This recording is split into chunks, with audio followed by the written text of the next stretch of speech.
గుంటూరు పొన్నూరు రోడ్లో ఆంధ్ర ముస్లిం కాలేజ్ సమీపంలో గంజాయి తాగుతున్న నలుగురిని పోలీసులు పట్టుకున్నారు. పాత గుంటూరు ఎస్ఐ అబ్దుల్ రెహమాన్ సిబ్బందితో కలిసి దాడి చేసి నిందితులను అదుపులోకి తీసుకున్నారు. కేసు వివరాలు డీఎస్పీ అబ్దుల్ అజీజ్ వెల్లడించారు. అక్రమ మత్తు పదార్థాలపై ప్రత్యేక దాడులు కొనసాగుతాయని తెలిపారు. ఓల్డ్ గుంటూరు సిఐ గారు వెంకటప్రసాద్ గారు వాళ్ళ ఎస్ఐస్ అందరు కలిసి నలుగురు కురవాళ్ళని టర్పెండాలు అండ్ టెర్మివా టాబ్లెట్స్ గంజాయి కలిగి సేవిస్తున్న వాళ్ళని అరెస్ట్ చేయడం జరిగింది. వాళ్ళ దగ్గర కొన్ని టాబ్లెట్స్ 1200 గ్రాముల గంజాయిని కూడా స్వాధీనపరచడం జరిగింది. చాలామంది ఈ మధ్య గంజాయిని ఎక్కువ రైడ్ జరగడం వల్ల ఈ మెడికల్ షాప్కి వెళ్ళి టెర్పెండాల్ టాబ్లెట్స్ వితౌట్ ప్రిస్క్రిప్షన్ తెచ్చుకొని దాన్ని ఏం చేస్తున్నారు, ఇంజక్షన్ రూపంలో ఎక్కించుకుంటూ మత్తుకి బానిసలు అవుతున్నారు.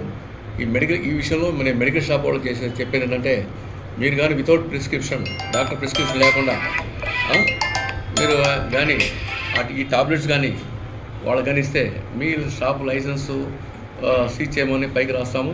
అట్లాగే మీ మీద కూడా క్రిమినల్ కేసు నమోదు చేస్తామని తెలియజేస్తాను. కాబట్టి మెడికల్ షాప్ వాళ్ళు ఎట్టి పరిస్థితుల్లో ఈ టాబ్లెట్స్ వితౌట్ ప్రిస్క్రిప్షన్ చేయకూడదని చెప్తున్నాను. అట్లాగే వీళ్ళ వల్ల తల్లిదండ్రులు కూడా చాలామంది బాధపడుతుంటారు.